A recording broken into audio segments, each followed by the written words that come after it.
Hello everybody and welcome back to A Royal Reader. My name is Cece and today I am going to be discussing my favourite classic nostalgic YA fantasy.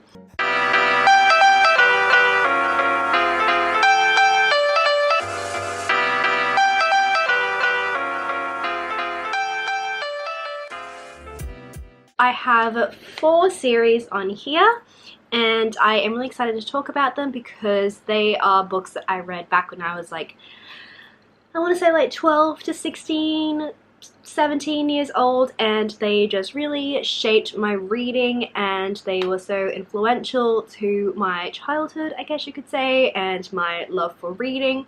So let's get into it. So the very first book that I have on this list, and well, I guess the series that I have first on this list, is in fact the Vampire Academy series by Richelle Mead. This, as you can see, is very old and very loved. So if you do not know what this is about, this is a sort of paranormal fantasy where we follow our main character called Rose. She and her best friend Lisa are, well, her best friend Lisa is a vampire and she is what they call dehampires, which is like half vampire, half human. They are currently running away from their school, which is called St. Vladimir's Academy. St. Vladimir's Academy. So they are running away from their academy because they feel like they're not really protecting them, I guess you could say.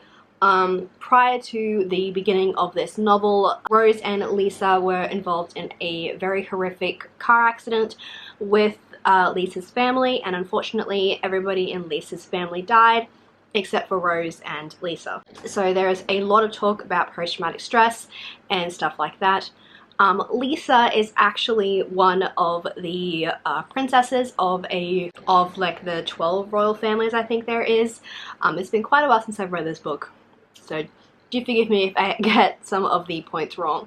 But Lisa is a royal princess, and so one of the aspects of this world is that all of the full-blooded vampires get paired with a dehampire as their like bodyguard for the term of their natural life, basically. So Rose is Lisa's protector, and they get captured back and put to the school, and they discover that there is actually a group of these evil vampires are the ones that are, completely overcome with bloodlust, and they are just, evil versions of normal vampires.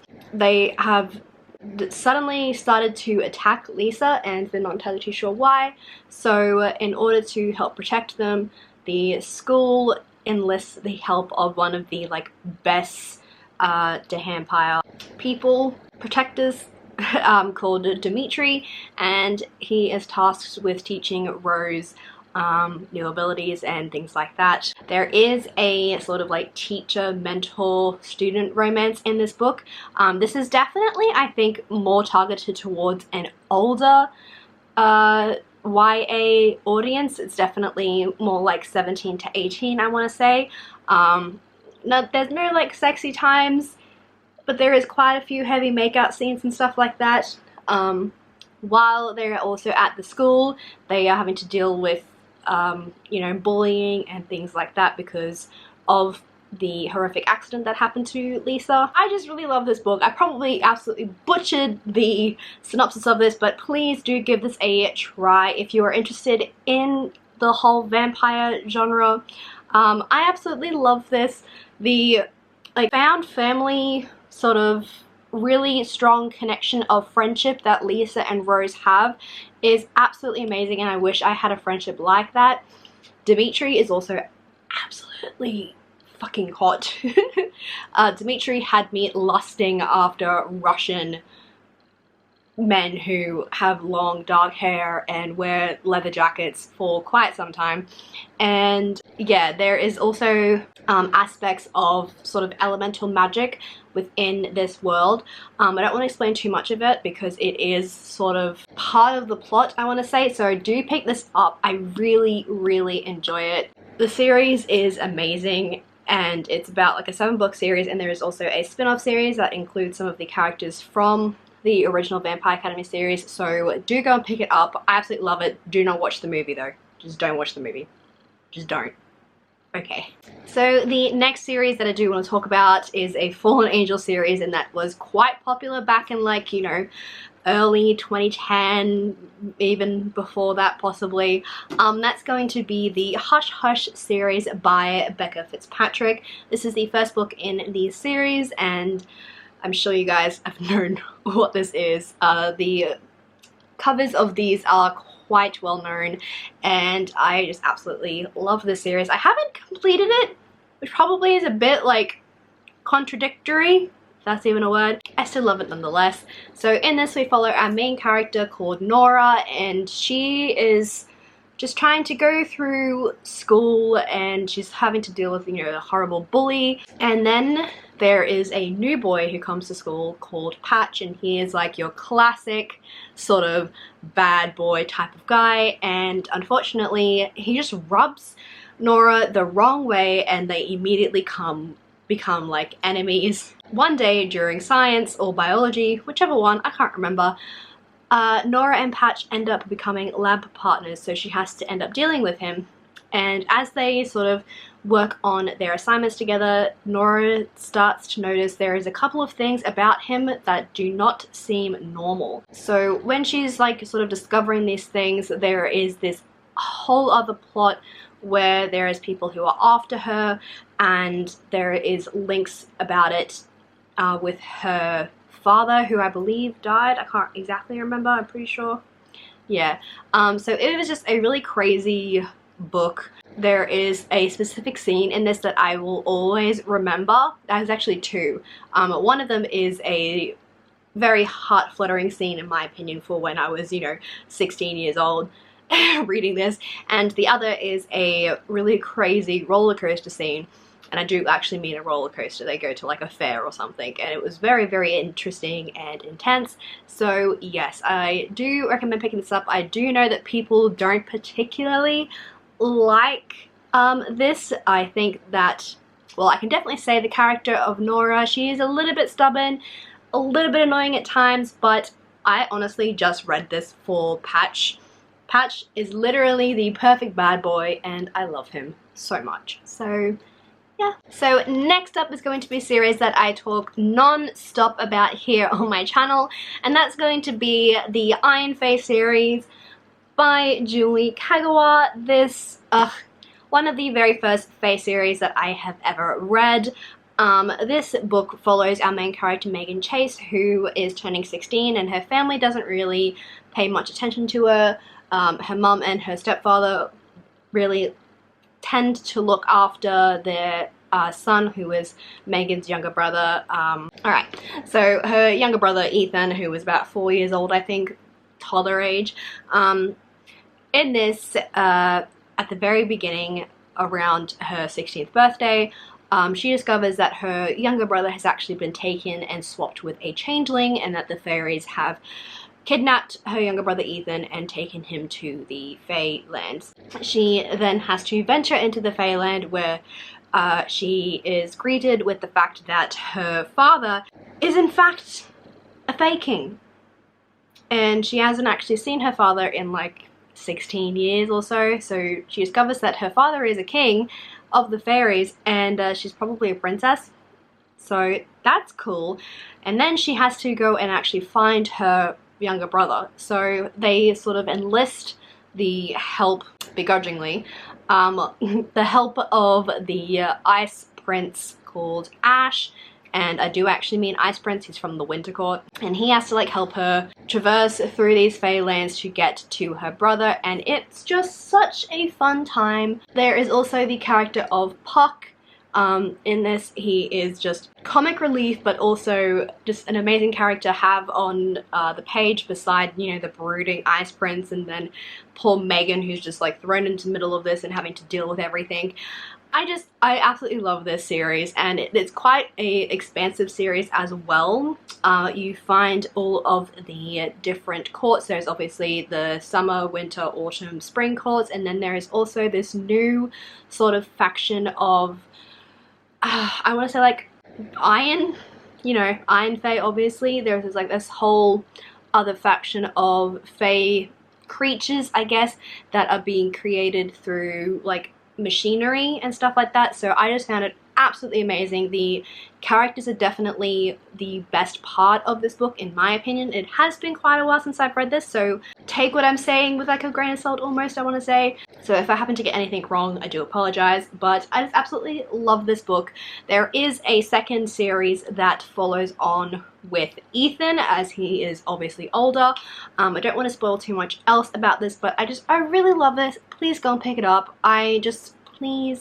Please. So the last series that I have to recommend is one that I don't actually have a physical copy of because I have decided to keep it at my mum's house. So that series is going to be the Fallen series by Lauren Kate. This is another Fallen Angel series that was very popular back, you know, in early 2010. This does have a movie made that I do want to say is pretty accurate. Like the acting is a little but if you have a chance to watch it, I would give it a go because it's pretty accurate to how things happen in the book. So I was actually pleasantly surprised. Like it definitely feels more like a fan-made movie, if that makes sense, but it was pretty damn good for, you know, one of the, like it's better than the Vampire Academy movie, let me just say that right now. So in this we follow our main character called No, what the fuck is her name? Shit, what's her name? Crap. Oh gosh, I know she has like this like quirky nickname that she uses because she doesn't like people calling Lucinda. So her nickname is Luce. Her nickname is Luce, but her full name is Lucinda.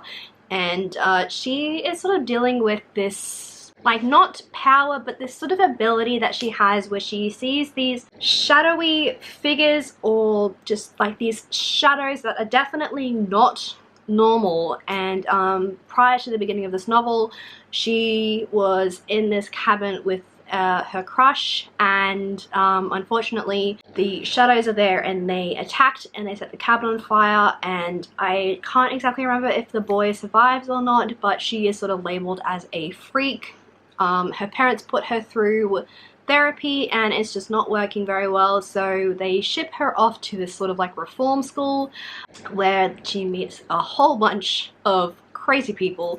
And while she's there, she sees this boy called Daniel, and he's so hot. Kind of reminds me a little bit of Jace, but I think that was just like the whole point of the genre, you know what I'm trying to say.